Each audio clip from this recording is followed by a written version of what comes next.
ఎన్నో శోధనలు, మరెన్నో వేదనలు, ఎంతో అవమానము, మరెంతో ఆవేదన,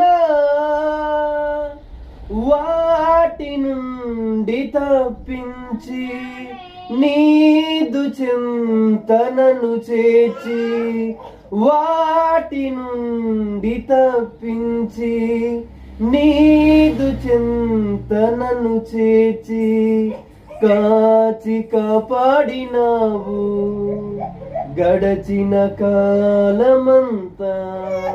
నన్ను కాచి కాపాడినావు గడచిన కాలమంతా. ఏమి అగలను నీ ప్రేమకు, ఏమిచ్చిన తీరు